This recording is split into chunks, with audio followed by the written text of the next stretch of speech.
안녕하세요. 맥키네지의 투자입니다. HLB 리보세라님, 자, 병영 파트너로서 최강자의 모습들을 계속 보여주고 있습니다. 내일의 투자 전략까지 한번 살펴보도록 하겠습니다. 먼저 이제 개장 전 미증시, 이번 주 같은 경우에는 이제 10일날 나오게 되는 7월달 소비자 물가 지수죠. CPI 지표가 어떻게 나오느냐가 이번 주 중에서는 뭐 가장 어떤 이제 중요한 어떤 이슈가 된다 이렇게 보시면 될 것 같고요. 지금 이제 개장 전 나스닥 선물 같은 경우는 0.74% 강세 흐름이 나타나고 있습니다. 오늘 이제 국내 시장에서도 보시게 되면 환율이 이제 1306원 다시 조금 올라와 있는데 외국인들 매수세가 현물에서는 거래소 쪽으로는 계속 들어왔고요. 코스닥이나 이제 선물 쪽에서는 이제 매도세, 기관들 같은 경우 연기금 투신이 이제 거래소에 매수하고 개인들이 최근에 좀 매도했다가 이번 주 들어서 오늘은 코스닥 중심으로 매수를 좀 많이 하는 어떤 수급의 흐름들이 보였습니다. 자, 이제 뭐 장중에도 좀 설명을 드렸습니다만 이제 오후에 나왔던 이제 기사들 보시게 되면 ESG 관련되는 뭐 기사가 있는데 ESG 관련되는 부분이 뭐 나온다고 해서 주가에 직접적인 영향을 주는 건 아닙니다. 물론 뭐 ESG 펀드 관련되는 부분이 있는데 ESG 관련된 어떤 이제 보고서 발간 관련되는 부분이 나왔다는 말은 그만큼 저 회사가 어느 정도 이제 안정을 통해서 기대하는 것들이 있기 때문에 이런 어떤 좀 생각까지 하고 있다. 진양군 회장님 뭐 그렇게 좀 봐야 되겠죠.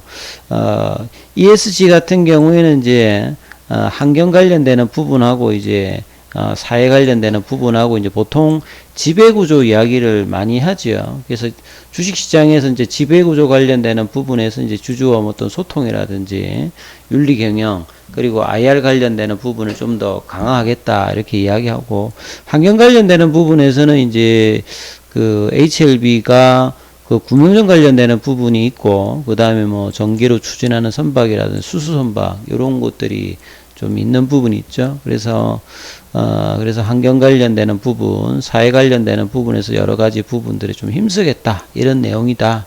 그래서 뭐 이런 내용이 있었고요.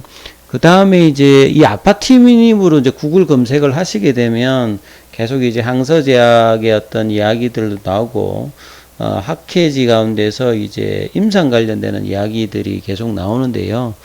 이 프론티어즈라고 하는 이제 이 저널은 SCI급의 이제 인용 보도가 되는 학술지입니다. 그래서 여기에 뭔가 이제 게재가 된다라고 하는 것은 상당히 좀 뭐 의미가 있는 부분인데요. 여기 내용 보시면 간세포 암종 관련되는 부분에서 이 절제 불가능한 수술이 불가능한 이제 간세포 암종이니까 최근에 이제 이 간세포암 관련해서 여러 이제 이야기들이 많이 나오고 있는데 여기에서 보면 신틸리맘이 있습니다.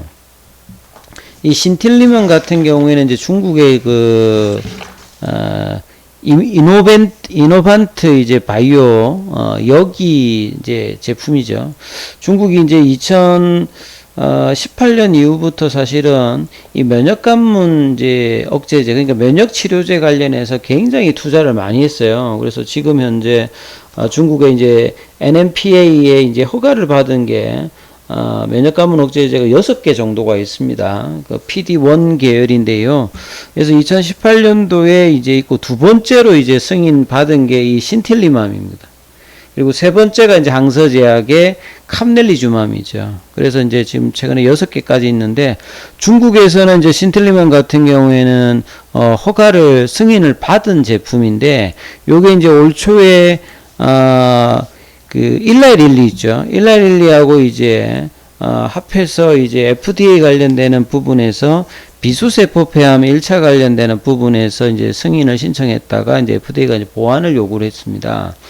예, 왜냐면 중국 쪽에서 이제 집중적인 그 임상 데이터를 했기 때문에 미국 같은 경우는 이제 다국적 국가니까 인종이 좀 많기 때문에 요래 가지고는 FDA 할 수가 없기 때문에 이제 CRC 레터가 갔죠. 근데 일라일릴리 같은 경우에는 이제 그 굉장히 좀 싸게 해서 약가에 관련되는 부분으로 이제 이야기가 나왔는데 FDA는 약가가 산 거하고 이제 승인하고는 직접적인 관계가 없다. 뭐 이런 어떤 이슈가 있었죠.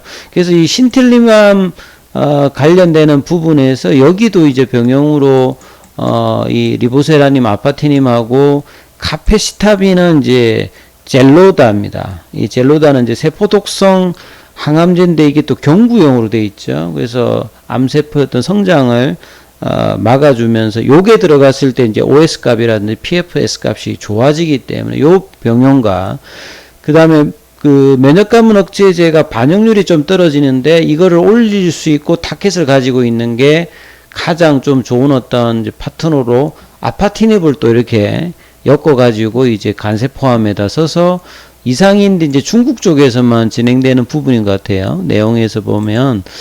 그래서 이제 간세포암 환자에게 적용되는 1차 치료제 관련되는 부분에서 최근에 1차 치료제 굉장히 핫하잖아요. 이게 이제 아바스틴하고 티센트릭이 2020년도에 1차 치료제로 승인받고 난 다음에 면역감문 억제제에다가 플러스 어쩌고 해가지고 이제 병용으로 진행하다든지 아니면 면역감문 억제제끼리 이제 병용을 해서 하는 것들이 굉장히 지금 뭐 핫한 부분인데요. 그래서 이 간세포암 관련해서 신틀리맘하고 그러니까 리보세라님하고 카페스타빈 요거 관련해서 이상으로 47명의 환자, 본래는 48명인데 한 명은 이제 추적 관찰에 실패했다고 합니다. 그래서 보는 게 이제 면역감문 억제제가 들어갔을 때는 1차 지표가 보통 반응률에 좀 주안을 하죠. 그래서 이제 1차 평가 지표가 ORR입니다. 그래서 30% 이상의 이제 그 암병병 자체가 주느냐, 이 부분이 ORR이고, 그러니까 그 다음에 이제 DCR 같은 경우, 그러니까 ORR 같은 경우에는 이제 그 완전 그 CR과 이제 그 PR 관련되는 부분, 요 부분이 들어가 있고, 그 다음에 이제 DCR 같은 경우에는 SD까지 들어가 있죠. 그래서 이제 CR가 이 30% 주는 PR과 그 다음 반응이 조금 이제 일정한 정도로 늘어나지 않는 이제 SD까지 넣은 게 이제 DCR이고, 그 다음에 이제 PFS 값이라든지 뭐 OS 값 이런 것들도 들어가 있습니다. 2차 평가 지표 같은 해서. 그래서 47명 대상으로 3월 1일 기준으로 ORR, DCR 같은 경우가 데이터가 좀 좋게 나왔거든요. 그래서 이제 결론이 이렇게 병용을 해봤더만 병용 파트너로서 아파티닙에 또 우효성이 있어가지고 면역감문 억제제의 어떤 반응률이 높았다. 그래서 이 내용을 보게 되면 리보세라님의 어떤 병용 파트너로서 본업에서 어떤 표적 이 항암제의 어떤 기능뿐만 아니라 면역감문 억제제의 어떤 반응률을 높이면서 항상시키는 어떤 기능들을 여러 이제 이 물질에도 다 이제 반영을 할 수 있는 이런 부분이죠. 그래서 이제 홈페이지에 들어가서 한번 살펴봤어요. 클리니컬 트라이얼점에 들어가서 살펴보면 중국이 이제 사실 뭐 면역감문 임상을 거의 2,000개 정도를 하거든요. 2,000개 정도라 이게 국가적으로 이제 굉장히 중국이 뭔가 하면 확 밀듯이 하는데 이게 신틀리맘 같은 경우만 가지고도 임상 스타디가 284개입니다. 상당히 높죠. 여기에서 해당되는 부분을 아파티닙하고 이제 같이 하는 부분이 요 임상인데요. 내용에 보시게 되면 신틀리맘을 이제 보시게 되면 사이클이 3주마다 이제 뭐 이렇게 복용하는 거겠죠. 요 신틀리맘 같은 경우는 맘이니까 요거는 이제 항체 치료제 형태로 이제 되어 있죠. 주사로 이제 가는 거고, 이 아파티닙 같은 경우에는 요건 이제 경구용이고요. 이 카파시타빈 같은 경우에도 이제 요것도 보시게 되면 3주마다 한 번씩 받는 거고, 이 아파티닙 같은 경우에는 이제 뭐 매일 이렇게 뭐 맞는 것 같아요. 그렇게 해서 임상 이상이라고 되어 있고, 이상인데 이제 인원은 그렇게 많지가 않죠. 이 오픈 라벨로 싱글 암스타디 형태로 진행돼, 요 PD1 계열이니까 요것도 보시게 되면 중국에서 하는 게 대부분 PD1 계열입니다.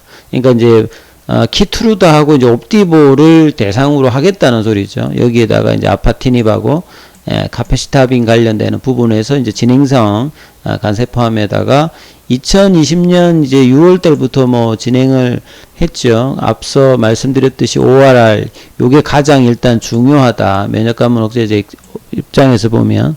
그래서 진행된 사이트를 보시게 되면 대부분 중국 쪽에 지금 이제 허베이 뭐 요런 성에서 지금 뭐 되어 있다 보여지고요. 그리고 이제 아파티닙 리보세라님에 대한 어떤 부분들을 이 clinicaltrial.gov에 등록된 걸로 검색해 보면 이게 훨씬 더 많죠. 그만큼 이제 표적 치료제로서 아파티닙의 어떤 인디케이션 확장이라든지 병용 파트로의 어떤 기능 자체가 굉장히 좀 다양합니다. 그래서 여러 암종이라든지 병용 파트너로 단일이든 뭐든 이렇게 많이 좀 진행되고 있는 부분들이 병용 파트너로서의 어떤 최강자 그리고 단일 요법으로도 어떤 효능이 뛰어난 부분들을 계속 이제 밝혀주고 있다 이렇게 보시면 되겠죠. 자, 차트상으로 보시게 되면 오늘은 이제 좀 조용했어요. 지난주에 이제 올라갔던 부분들에 대해서 견조한 어떤 조정, 장중에 이제 한 46,000원까지 밀렸다가 오후에 장중에 제가 말씀드렸듯이 이 뭐 좋으면 한 46,000원 이후 그 다음에 45,000원 위에서 이렇게 노는 것이 굉장히 긍정적이고 시간에는 뭐 큰 반응이 없었어요. 그러니까 오늘은 이제 수급을 보시게 되면 수급에서는 키움 기준으로 1번 주가를 보시면 되죠. 장중에 좀 프로그램 쪽으로 좀 이제 오전장에 좀 안 좋았다가 이제 이후로 프로그램 쪽으로 매수가 들어오면서 5장에서 수급은 나쁘지 않았습니다. 근데 이제 지난주 이제 금요일 목요일 수급보다는 이제 현물 관련되는 부분에서 조금 이제 오전장에 좀 매도가 나오면서 조금 좀 쉬어가는 어떤 분위기와 수급이었죠. 그래서 개인들은 소폭 매수고 기관들이나 외국인들은 좀 매도였고요. 공매도 관련되는 관여율은 7.62% 정도 매매 관여 비중. 근데 이제 ADX 지표 자체가 이제 50이 넘어갔기 때문에 이번 주에 이 부분들이 날아갈 수 있습니다. 그래서 날아간다는 말은 이제 5만원대 라운드 넘버 가격을 이번 주 중에 올라갈 가능성이 좀 높은 어떤 차트상의 모습을 일단 만들어내고 있고요. 그래서 나머지 HLB 생명과학이나 제약, 뭐 테라피우티스 글로벌도 연동되는 어떤 모습들을 이번 주 좀 기대감을 좀 볼 수가 있겠죠. 중요한 거는 이제 9월의 이슈들을 여기서 눌러주지 않고 조금 더 뺐어요. 가장 좋은 것은 이제 8월 달에 이제 5월 달의 고점들을 넘어서 제일 이제 가장 공격적인 라인은 57,000원대까지 이제 올라가서 있는 것이 주가의 어떤 폭발에서는 가장 일단 중요한 모습이고 아니면 최소한 일단 5만원 위로 일단 올려놓는 모습으로 9월 8일이죠. 9월 8일에 이제 에스모에서 레이트 브레이킹 압스트레이트에서 결과가 어떻게 이제 나오느냐가 향후의 어떤 주가의 어떤 결정에서 가장 어떤 중요한 부분이다. 이 부분들을 계속 이제 관심을 가지시면서 장중 대응의 어떤 흐름을 가져야 됩니다. 그래서 좀 더 뭐 구체적인 부분들 정보 좀 필요하신 부분들은 무료 카톡방 진행되고 있으니까요. 문자로 참여 코드 문의하시면 안내 드리고 있으니까 참조하시면 되겠습니다. 여기까지 하겠습니다.